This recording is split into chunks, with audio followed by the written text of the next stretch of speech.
Assalamualaikum warahmatullahi wabarakatuh. Kami dari D3 Akuntansi Politeknik Pratama Mulia Surakarta.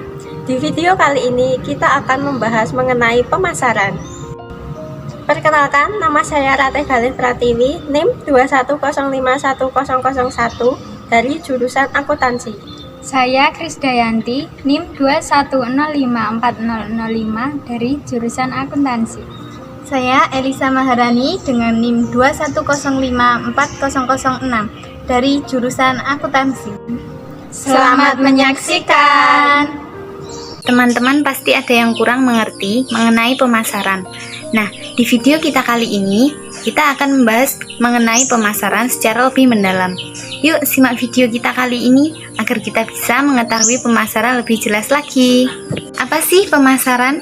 Jadi, pengertian pemasaran ialah suatu proses perencanaan dan pelaksanaan konsep, penetapan harga, promosi, serta distribusi barang dan jasa untuk memfasilitasi pertukaran yang memenuhi objek individual dan organisasional. Kemudian, konsep pemasaran. Yang pertama ada pasar. Dengan adanya pasar, karena adanya kebutuhan, keinginan, kemudian adanya permintaan, kemudian adanya produk, kemudian adanya nilai atau kepuasan, kemudian ada pertukaran, kemudian ada transaksi, dan kemudian ada hubungan. Nah, ini semua termasuk dalam konsep pemasaran. Kemudian, tujuan sistem pemasaran. Yang pertama, memaksimumkan konsumsi. Yang kedua, memaksimumkan utilitas atau kepuasan konsumsi. Yang ketiga, memaksimumkan pilihan. Yang keempat, memaksimumkan mutu hidup. Dan yang kelima, memaksimumkan kualitas, kuantitas, ketersediaan, harga, dan lingkungan. Selanjutnya, proses penelitian pemasaran. Yang pertama, yang harus kita lakukan adalah mendefinisikan pertanyaan, baik berupa masalah atau peluang, dan menentukan situasi saat ini. Yang kedua, mengumpulkan data.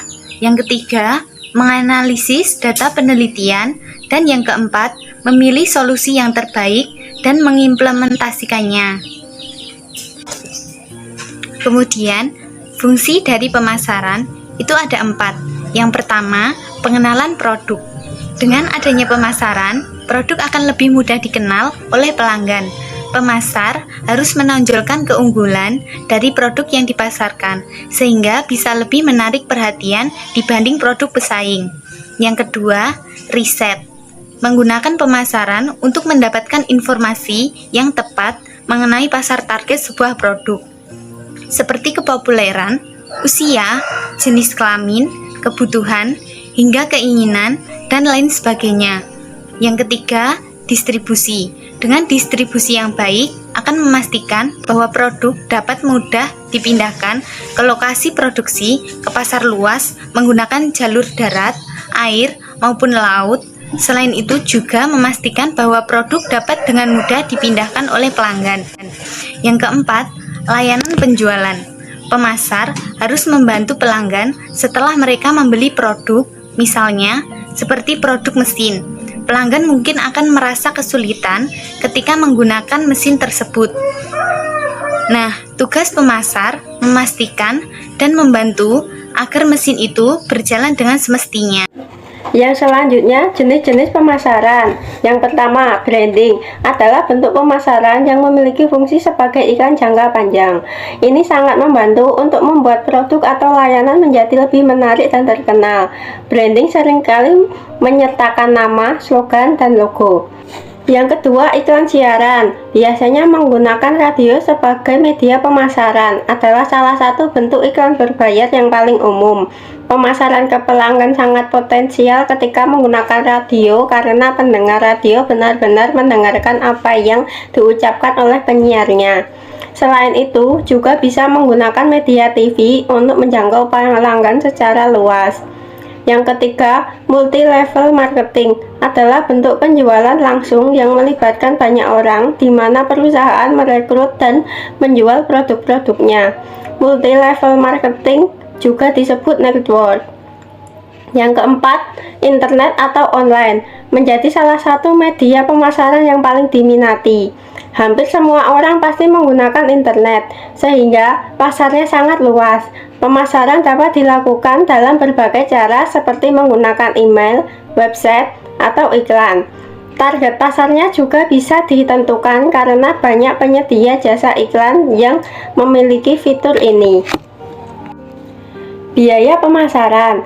Biaya pemasaran menunjukkan bagian dari pembayaran konsumen yang diperlukan untuk menutup biaya yang dikeluarkan dalam proses pemasaran. Biaya pemasaran diantara lain biaya transportasi, biaya pengemasan, biaya penyimpanan, biaya pemesanan, biaya merek dagang, biaya risiko kerusakan, dan pajak. Saluran pemasaran, jejak perpindahan barang dari produsen ke konsumen akhir. Sebagai contoh, saluran pemasaran komoditi jeruk petani, kemudian ke tengkulak, lalu ke pedagang pengumpul, kemudian ke pedagang pengecer, lalu ke konsumen. Margin pemasaran, selisih harga di tingkat produsen dengan di tingkat konsumen. Margin pemasaran berbeda dengan biaya pemasaran. Meskipun ada kemungkinan besarnya margin pemasaran sama dengan biaya pemasaran, terkadang margin pemasaran lebih kecil daripada biaya pemasaran karena ada pelaku pasar yang menanggung kerugian. Strategi pemasaran, marketing mix dibagi menjadi 4. Yang pertama products, yang kedua price, yang ketiga place, yang keempat promotion. Yang pertama adalah produk. Produk merupakan hasil dari proses produksi perusahaan yang nantinya akan dijual kembali kepada konsumen akhir atau yang kita sebut dengan perusahaan dagang. Di dalam produk dibagi menjadi 3 bagian, yaitu pemilihan produk, yang kedua pembungkus barang, yang ketiga merek dagang. Selanjutnya, price atau harga merupakan faktor pertimbangan utama terhadap orang sejenis ataupun bagi seluruh masyarakat Indonesia ataupun sebagian besar masyarakat Indonesia, terkhusus mereka yang termasuk ke dalam ekonomi lemah. Lalu harga sendiri dipandang dari 2 sudut. Yang pertama, harga dipandang dari sudut pandang konsumen, yakni artinya harga memegang peranan yang penting terutama kalau menyangkut sejumlah barang yang mutunya tidak berbeda jauh. Lalu yang kedua, harga dipandang dari sudut pandang pengusaha, artinya harga berkaitan erat dengan ongkos produksi ataupun dengan laba yang telah diperkirakan oleh perusahaan tersebut. Selanjutnya ada place. Saluran distribusi adalah saluran yang sering dipakai produsen untuk menyalurkan hasil produksi kepada konsumen, baik sampai berpindah hak atau sampai dengan pemindahan barang maupun hanya pemindahan hak kepemilikan saja. Dalam pemilihan saluran distribusi, kita perlu memperhatikan 5 hal. Yang pertama, sifat pembeli. Yang kedua, sifat produk. Yang ketiga, sifat perantara. Yang keempat, sifat pesaing. Yang kelima, sifat perusahaan. Yang terakhir yang dibahas di dalam strategi marketing ada promotion. Promotion atau sering dikenal dengan promosi adalah arus informasi atau persuasi satu arah yang dapat mengarahkan sebuah organisasi atau seseorang untuk menciptakan antara pembeli dan penjual.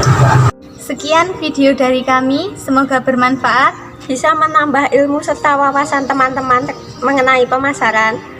Jangan lupa like, komen, dan subscribe channel YouTube HMJ Akuntansi Politeknik Pratama Mulia Surakarta. Mari bergabung bersama kami di D3 Akuntansi Politeknik Pratama Mulia Surakarta. Wassalamualaikum warahmatullahi wabarakatuh. Bye-bye.